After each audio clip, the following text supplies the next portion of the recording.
wasn't sure how long the release of emotion continued, but when it was over, John felt as though his mind had been purged. His current situation might be pretty bad, but he still had options. He could figure out something, assuming he figured out what he even wanted to do. The same thing to do would be try to find a way to escape, contact the police, or maybe it'd safer to convince Lizzie to calm down, take more medication, and not hurt him. John, we're going to have ever so much time together. Aren't you excited? He needed to say something, turn the situation around, but it was just so hard to focus. Before I got to know you, I thought this would be the easy part. I thought I understood how people worked. Some things never made sense to me, but others are so simple. Lizzie walked up to one of the walls and began running her fingers over the tools there. She picked up a knife and caressed the edge, partially turned away from him. I thought that once I found you, I could make you mine, and then I would feel whole. But you see, I underestimated just how much you would change me. I'm so much happier, and everything is so much more complicated. She walked toward him, wearing a soft, loving expression, but still holding the knife. John froze and held his breath as she walked behind him. I want all of you, John. Even the parts I didn't know existed before. If I hurt you, I would never really have what I want. The knife slid past his face, but only as Lizzie moved to embrace him. She wrapped her arms around his neck and pressed herself against his back, inhaling deeply. I love you so much. I wouldn't be satisfied with just a shell of you. Without warning, she pulled back. The adoration in her expression was gone, replaced with an empty gaze fixated on him. But that makes this so much harder. What are you going to do to me? I don't know. I wish I knew. I took time to think, but it didn't help. Let's go for it. Lizzie, weren't we having a good time earlier, getting closer together? Yes, it was wonderful. We can go on another date. Just let me out. We can keep going the way we were before. But I need more than that. I need to help you. He didn't want to push too hard, but he thought he got through to her a little. She kept appealing to her romantic side. Maybe you could get out of this. Lizzie paced around the room for a while, muttering under her breath, then suddenly straightened. Throwing aside the knife, it embedded itself in the wall. She went to a closet and after a few seconds of searching, emerged with a chain. Yes, this will be better. I'm sorry, John. I should have thought of this earlier. She clamped one end around his ankle, then lifted a table at one end of the room and latched the other side of the chain there. Plucking the knife back out of the wall, Lizzie cut through John's bonds with troubling speed, smiling all the while. See, you don't have to be tied up. Here, use this table. I'll bring you whatever you need. Lizzie swept all the objects from the table like there was so much trash, then frowned down at the empty space. But you didn't bring your books. Because of the date. Is there anything you want me to bring for you? He stared at her, still not entirely sure how to deal with this change. Licking his lips, John spoke before he could fully think through his words. Can I have some water? Yes, of course, water. You slept a long time. You'll probably be hungry soon. Just wait here. While she was gone, he did his best just to rub some feeling back into his wrists and look around the room. The chain attaching him to the table leg was fairly long. He thought he could reach most of the basement except the far end at the door and the door at the top of the stairs. Not that he could try anything when she was nearby and could return at any moment. He did try to lift the table, though, see if he could slip the chain out from under the leg, and couldn't even budge it. What the hell? Was there some trick to it? Or was she just that strong? John had thought it might have been his imagination, or she was just fueled by passion, but to move the table as easily as she had, that shouldn't have been possible. There wasn't time for anything else before Lizzie returned, bearing kitchen supplies. Just wait a moment. I'll make you something, and we can be together while I make it. Isn't that wonderful? Not waiting for an answer, she laid out the ingredients on one side of the table, then set up a chopping board. She began reducing vegetables to little chunks with terrifying ease, a knife a silver blue in her hands. I know just what I want to cook today, but you can ask for whatever you want later, okay? I'll make you anything you like. Thank you. This is all I want, John. A peaceful life at home. You can stay inside, ignore everyone who wants to hurt you. I'll keep you safe, bring you whatever you need, take good care of you. And never go outside. Of course you can go outside, if you wanted to, but right now, I'm just afraid. Her movements became more erratic, and John saw several chips of wood fly away from the cutting board. Lizzie was still smiling sweetly. Don't you want that too? To be able to just stay inside on bad days and ignore the world? That did sound good to him. When he shifted his legs, he heard the chain clicking along the floor, and whatever he had been meaning to say evaporated out of his mind. As absurd as it was, the day continued almost normally. Lizzie made him an elaborate meal, and they ended up chatting over it as if everything was normal. It felt wrong to do so, but he worried that doing anything else would just antagonize her. Did she really think this would work in the end? Honestly, he had no idea. And did she really need to do so much cutting for every single dish? When they had finished and chatted for a while, Lizzie abruptly hopped back to her feet. Okay, just a moment, John. I'm going to go get your books, okay? I don't want you to be angry with me for making you fall behind on your homework. Is there anything else you want me to get from your house? Well, just let me know if you need anything, alright? She skipped away and he heard the door above him close. He wondered if it could be a trick somehow. But after enough silence passed, he felt reasonably certain that she'd actually gone to his house. Though she could have taken his key, he still saw it resting on the far table with the other things he'd been carrying. Had she made a copy at some point?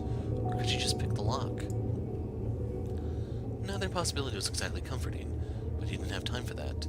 John got to his feet, stretched, and considered his options.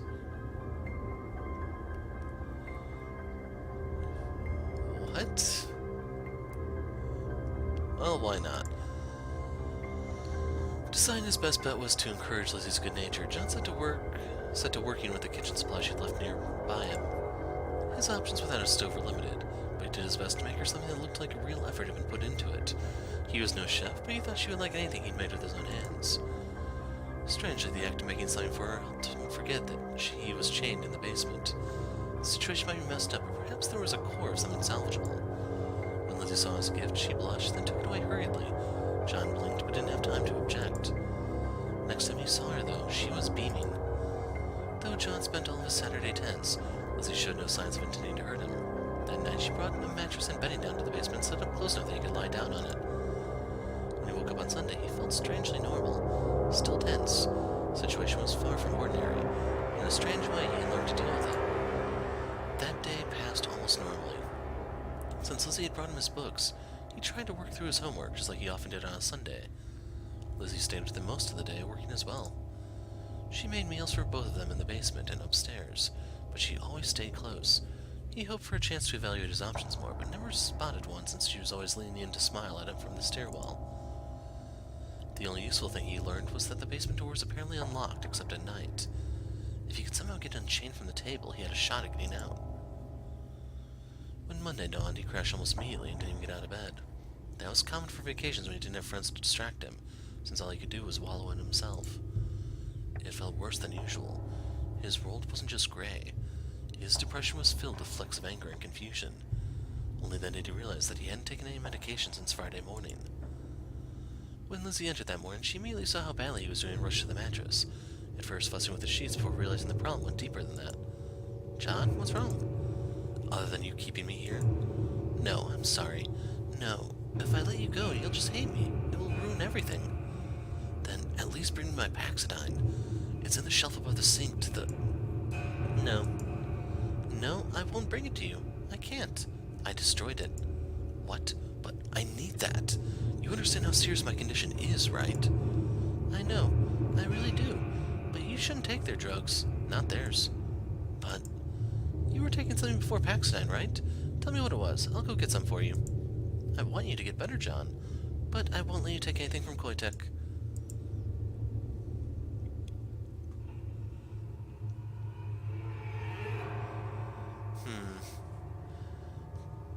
It'd be bad to lie to her. It'd pretty much compromise the entire relationship we have going here. Thinking back, John tried to remember the medications that seemed to do some good. Maybe they weren't as good as Paxidine, but they would be better than nothing. Okay, just wait right here. Apparently, just remembering all the chemical names he listed, Lizzie hopped up the stairs and practically slammed the door in a hurry on the way out. Abruptly alone, John realized he had another chance to act. Okay, tool time.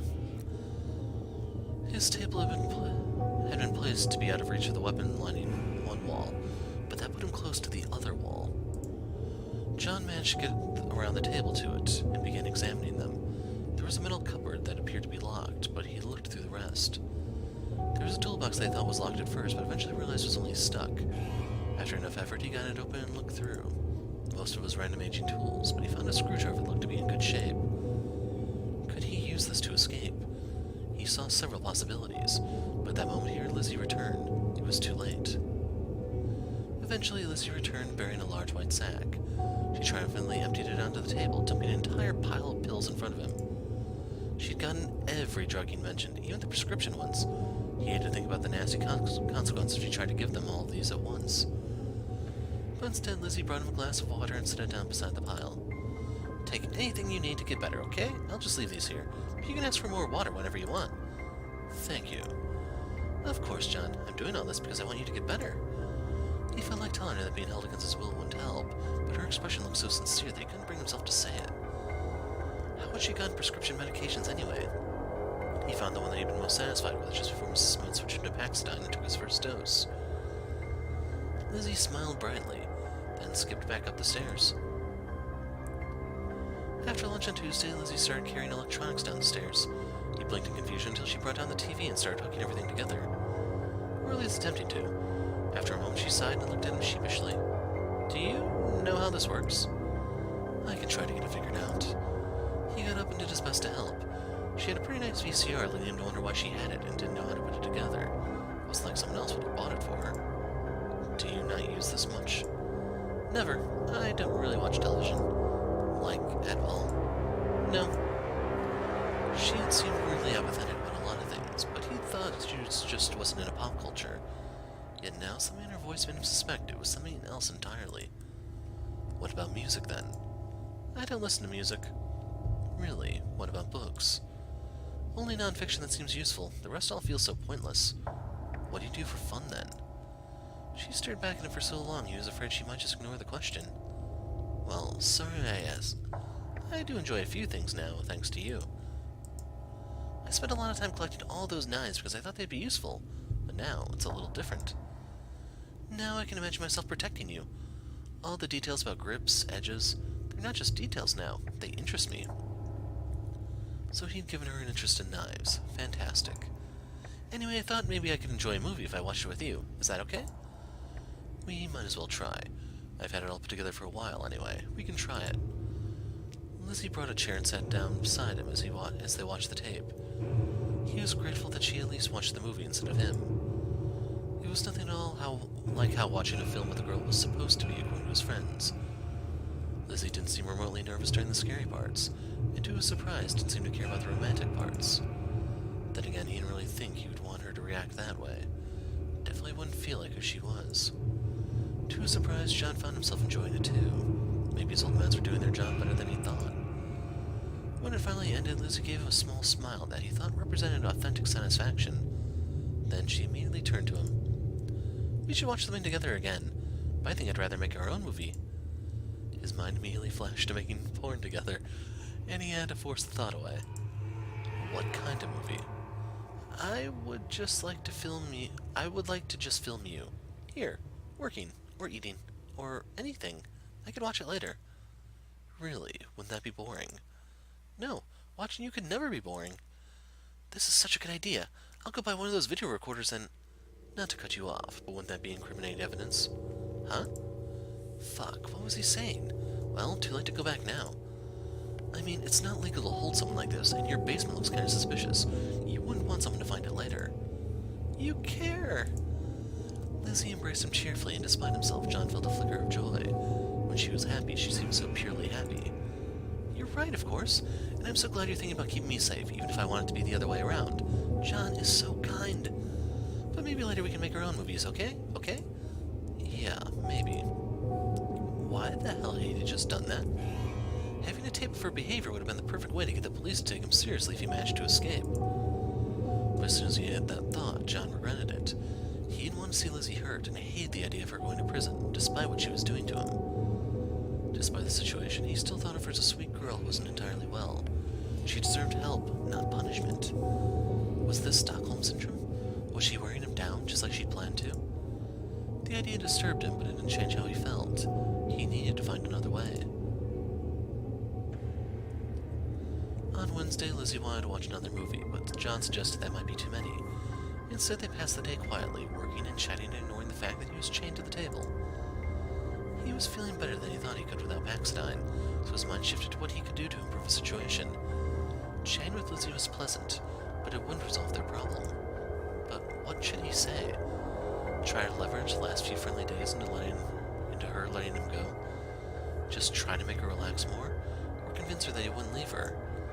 So, Lizzie...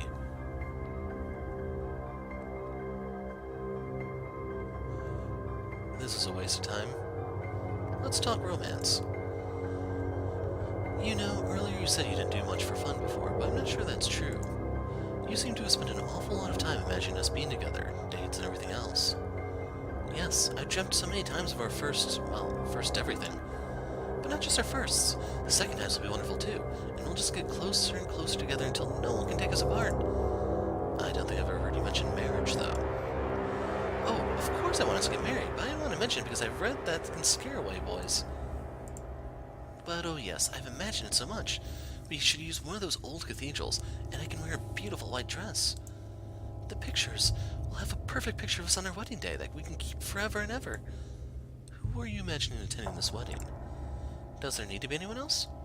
I'm pretty sure you need at least one person there to do the actual marrying, or it doesn't count legally. Yes, I suppose we need to have that person. And someone to take the photos. Yeah, it's okay if you want to invite people from your family, I guess. I don't really care about them. Honestly, no. I'm not sure I have anyone who would come. John, don't feel bad. I don't have any family members to attend either. We'll make our own family, won't we? We won't need to care about anyone else. For the rest of the day, Lizzie was floating on a cloud of positive emotions. When she gazed at him adoringly, John found himself smiling back. The next morning, he took his pills with a glass of water, as usual. Lizzie waited until he was done and then gave him a warm smile. I hope it's helping. You seem happier, John. I feel better than I expected. Pretty good, actually. It was actually strange how good he felt, and it was easier not to think about that at the moment. Instead, he brought up an issue that he'd been thinking about for a while. That reminds me, I've been meaning to ask you. You've run out of nilazine, right? I haven't taken it for days. I destroyed the rest of it before the day of our date. You destroyed it? Why? It was useful. It helped me understand, but I wasn't myself while I was taking it. I wish you'd reconsider taking medication. We can't handle everything ourselves. Sometimes we need help. You don't understand. It's not that simple. Then explain it to me. I wasn't myself. It was like someone had imprisoned me and took my place. Imagine if your own medication meant that you could never feel sad again. Just constant manic happiness. That does sound horrible. I'm sorry I made you take it. Don't say that. It was useful. Having things be different for a while made it easier to see how everything fits together. But I couldn't take it any longer than that. I wanted to be myself again. Koitek doesn't want to help people, John. They just want to control them.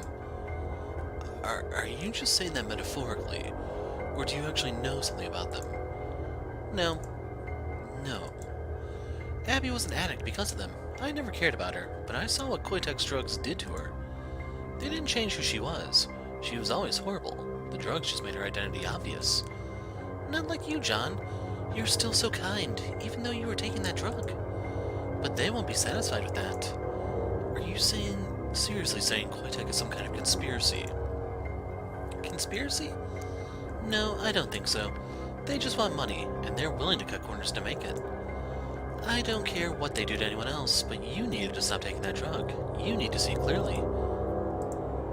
He almost wanted to believe her. Koitek was a huge company, and those weren't exactly known for their ethics. It was plausible that they had been testing some kind of dangerous drug on Lizzie's mother. It had probably been too dangerous for adults, but had a magnified impact on a developing child. Did Lizzie see that, on some level? Or was she just paranoid about the company? Sometimes she seems so... And you should stop seeing Mrs. Smythe. She's trying to steal you away, I'm sure of it. Lizzie, don't be ridiculous. She's 10 years older than me, and the school counselor. I can't trust her. You can't. You shouldn't. Calm down. No one is going to steal me away. She stared at him as if she desperately wanted to believe his words.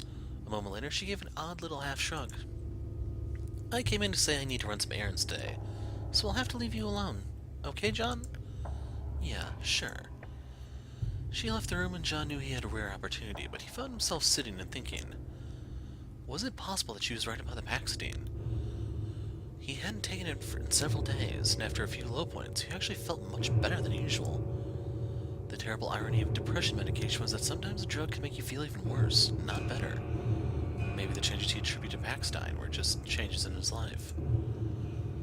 There couldn't be anything to her conspiracy theories, but he could believe that Koitek would push their drug on anyone with depression, even if it had mixed results. Things like that happen all the time. Abruptly, he resolved that if he made it out of the basement, he'd stop taking Paxstein as an experiment. He could stay on his old meds, see if he did better.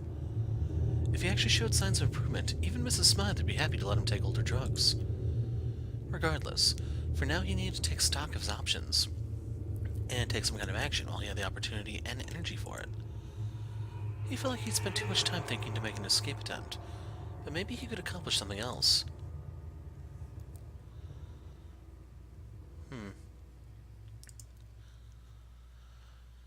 Since the previous dish he'd made had gone over so well, when Lizzie left, John set out to make something else. Given his limitations, though, it was not hard to repeat himself. It was hard not to repeat himself. This one made Lizzie smile, but he thought he also saw something in her eyes.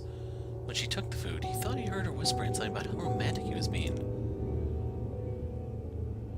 On Friday, John woke up, stretched, yawned, and scratched at the shackle on his leg, and got up to brush his teeth. It was only while brushing his teeth and staring at the walls of knives that he realized how normal this bizarre situation had become. 1 week ago, Lizzie had been asking him out on a date, and they had gone out like a normal couple. Felt like a lifetime ago. When he heard the basement door open, he didn't even glance up. He knew it would just be Lizzie again. He just rinsed down his mouth and set his toothbrush aside. Good morning. Can you believe it's been a week already? I was just thinking that, actually. Hasn't it been wonderful? We've been together every single day. It's bliss. You know, we haven't done anything that we couldn't have done without the kidnapping. But that's the point! She skipped in past him, to the wall of knives. Lizzie held her arms behind her back as she examined them eagerly. When we were together at school, part of me was afraid we were both pretending. Even when we were alone, I wasn't myself. Lizzie chose one knife from the wall, caressing its edge slowly before taking it up.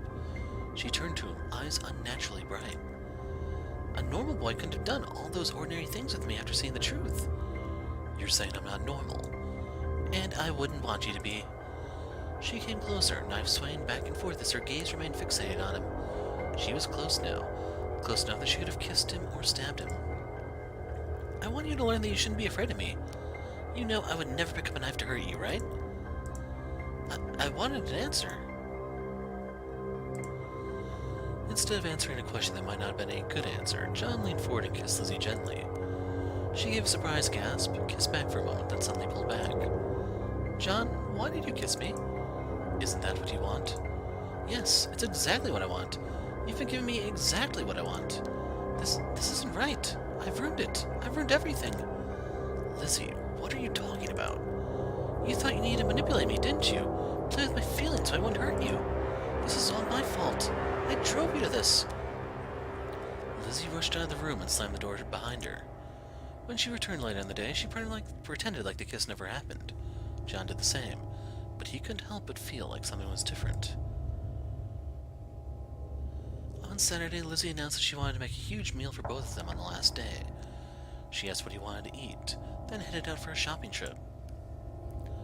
As soon as he was sure she was actually gone, John got up and took a deep breath. He didn't have much time left before vacation was over, but what did he want to do? Using the screwdriver he found earlier, John began to work on the metal cupboard. The lock appeared to be a simple one, and he could just wedge the screwdriver between the doors. He was afraid he'd make marks that Lizzie might notice, but the cupboard was already a battered old thing.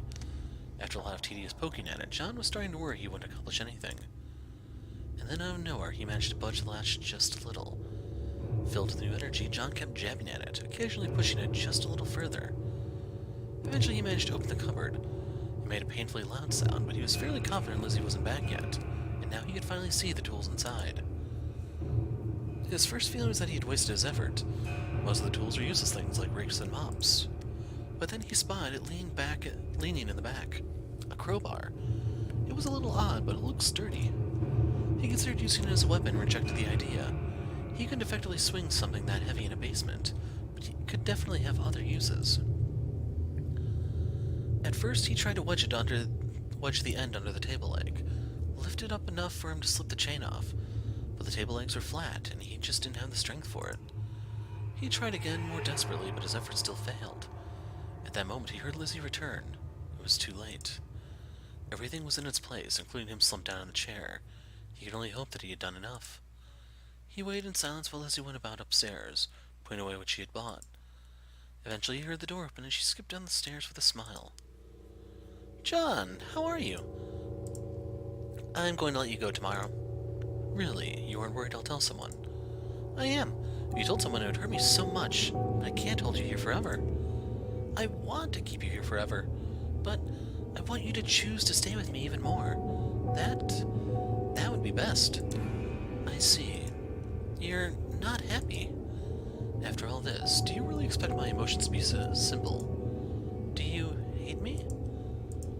"No, I don't think so." "That is good, but I want more than that." "I know, but you're going to have to wait. You can't rush a relationship by forcing it." "I know. Next time, you can choose when to ask me out, okay?"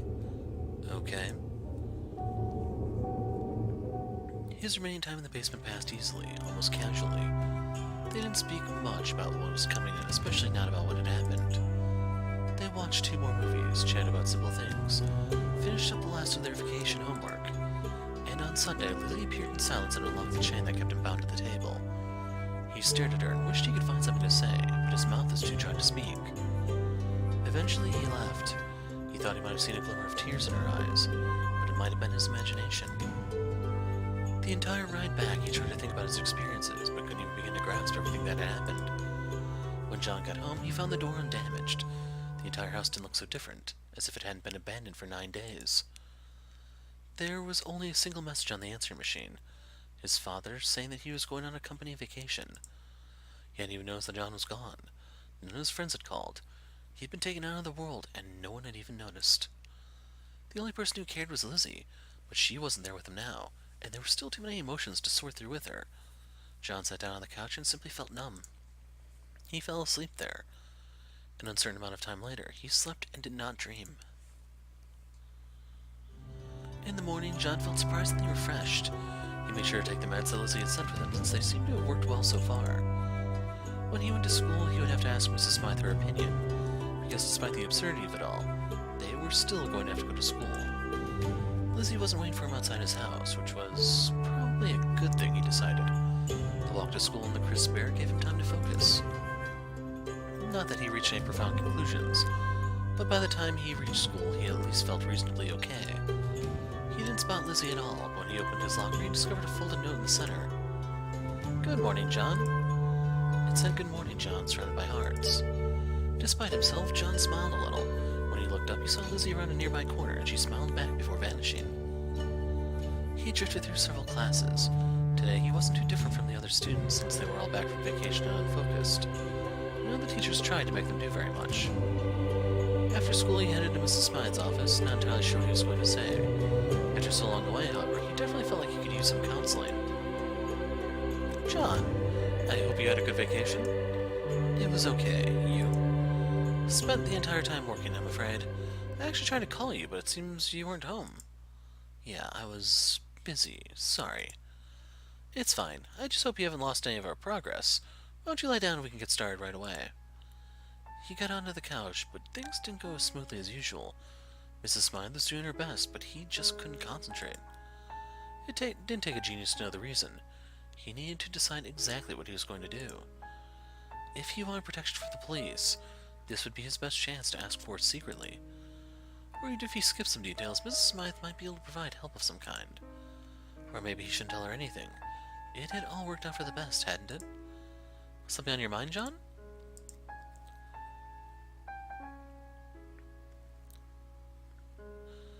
Let's lie. We don't want Lizzie to get in trouble. She loves us so much.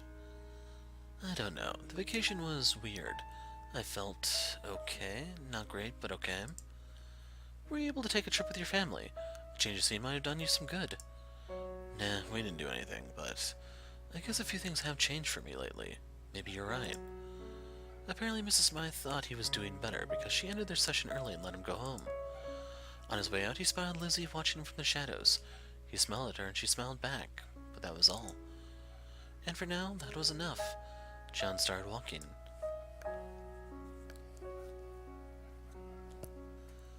The school year got away from him a little.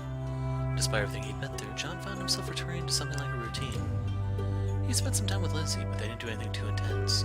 Just shorter fun dates, nothing too romantic. The sky still looked very gray to him, but he felt lighter than he had in a long time. On occasion, he still headed to the library to try to look up more about Koitek, see if he could find out more about Lizzie's condition. It wasn't going terribly well. All he had to go on was old microfilm and random ideas, which was part of why he brought Lizzie, but she seemed uninterested. Eventually, he sat back and tapped his fingers on the desk, wondering if it was worth continuing. Lizzie, when I was, at your house, you made some pretty strong statements about Koitek. Do you know anything about them? No, I'm sorry, John. I can't really help you. It's just a feeling. A strong feeling. Not as strong as the sense that you were the one I was looking for, but I'm certain they don't want what's best. Sure, but does any corporation? This is different. After that, though, she couldn't explain herself any further. Seeing she didn't like the topic of conversation, John decided to let it go. It's not like we could learn anything meaningful about them. I mean, we're just a couple of kids. It's not like their secrets will be printed in the local paper. We can leave it. We have more immediate concerns, don't we? Yes, actually, I had something I've been wanting to ask you. The county fair is coming up next month. Can we go together? Well, I've always thought it was kind of a cheap event, but maybe it wouldn't be so bad with you. I'll look forward to it. It was a little later that John remembered something some of his classmates had said. Elementary schoolers went to the fair to play games. Middle schoolers went for the roller coasters. And high schoolers went to get laid. Was that what Lizzie had been meaning to imply? And he had just signed up for more than he had realized. But over the next several days, she didn't act any differently and just seemed to look forward to it with an innocent anticipation. So it felt awkward to bring up. And the longer he didn't mention it, the stranger it got. And so, day by day, they eventually reached the date of the county fair. Lizzie met him on the edge of the fair, shifting from foot to foot eagerly. Her face lit up when she saw him, and she immediately hurried to meet him. You're finally here! This is going to be so much fun! I'm glad to spend time with you, but honestly, I haven't gone to the fair in a few years. I'm sure we'll have fun. Besides, the important thing is that people will see us together. What? Dating doesn't really count unless a guy is willing to go to the fair with you. Guys don't talk like that? No, but I'm happy to be seen with you. Let's go see what they all have. For a while, they just wandered, checking out all the attractions. Since the fair was still getting started up, it was easy to grab some food and cotton candy, which Lizzie happily fed him pieces of while they talked.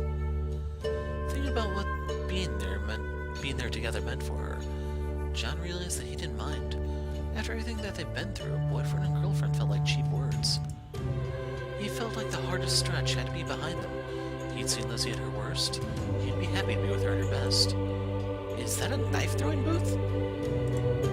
But we don't have to visit. Come on, let's go this way. Instead, Lizzie directed him toward a high striker booth. John kind of marveled at it. He had seen them in pictures, but he hadn't been sure that they actually existed anymore. Some classmates he barely recognized were trying their luck at the moment, swinging the hammer high overhead and bringing it down onto the target as hard as they could. None of them got the slider more than halfway to the bell. John, try it! Man, is there even any point? I'm going to suck. But try! Giving in, he inserted his coin. Just lifting the hammer felt almost too heavy for him, but Lizzie was watching and so he couldn't give up.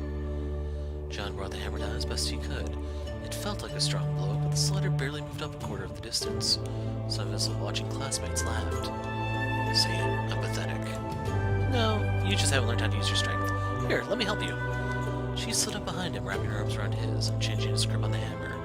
With her body so close against his, the watching classmates stopped laughing. See, you need to throw your body into it. So set your feet like this, shift your hips a little. He felt a little like a doll being moved by her like that, but the pose she put him into felt much better. More of his body would be behind the swing now. Good, good. Now try again.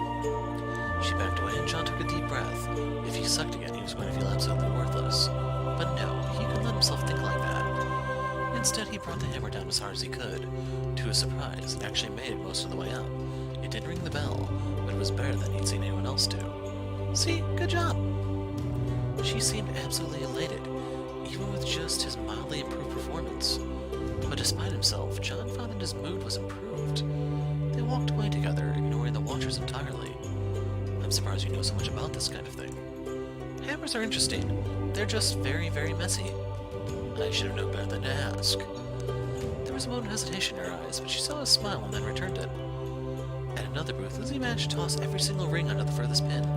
That one her giant stuffed bear, which she just laughed at and gave it to him to hold. For a while, he was having a great time, but then, still carrying the bear, he heard an unpleasant snicker. Are you fucking serious? You two came here to play around with stuffed animals? One of his classmates was there with his girlfriend, pawing at her chest, while she giggled and swatted at his hands. They both leered at John and Lizzie, holding hands. I mean, what are you, 12?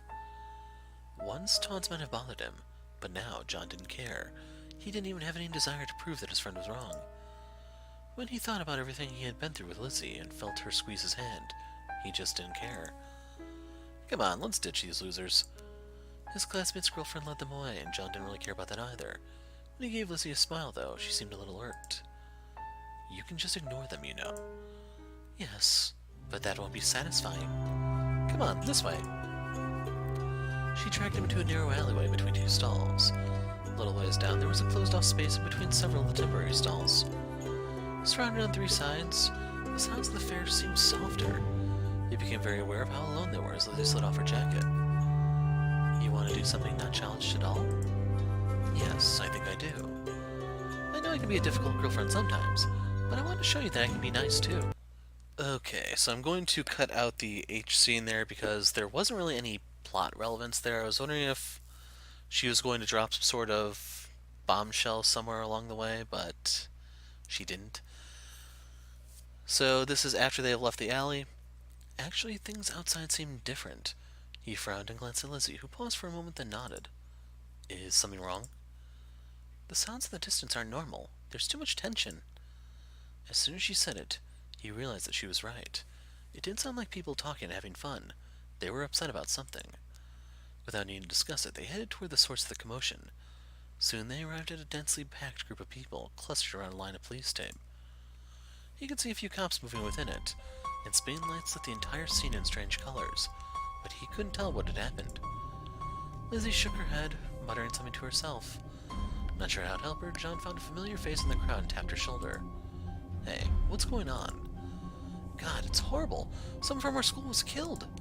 What? Who? His face was taken off entirely. They're still trying to identify him. Oh shit. Do they know who did it? They say it... I can't believe this, but they said it was some girl from our school. She stabbed two of the police officers, like with a knife. They had to be rushed to the hospital. Whoa, what about her? They shot her, seriously. Or at least that's what I heard. I got here in time to see the body before they covered it up, but I didn't see the violent part. I see. He wanted to back away in any case, but Lizzie was tugging on his arm. John nodded a quick goodbye and let her drag him away from the crowd. John? Lizzie, do you know something about this? You know it wasn't me, right? You trust me, don't you? I'm not worried about that. You were with me the entire time. But do you know something? There was another girl. Not like me, but similar. In our school, really. Her mother knew Abby. Got kicked out of a Polytech program together. For the same reason? Being pregnant? Oh, you've got to be kidding me. I never liked her. We never really spoke, but I think she could have been capable of this. Then, what do we do? I think we should go. Stay far away from this. I'm not arguing with you there. She went with him to his door and he kissed her goodnight, but they both knew that things hadn't been entirely settled. Not yet. He tried to watch the news, but it was all meaningless speculation about what could cause the girl to murder her boyfriend so brutally. He had to turn it off after only a few minutes. Though there were still more questions. When he went to bed, he found they slipped away from him. Instead, he thought about Lizzie's happy face during their date, and he fell asleep smiling.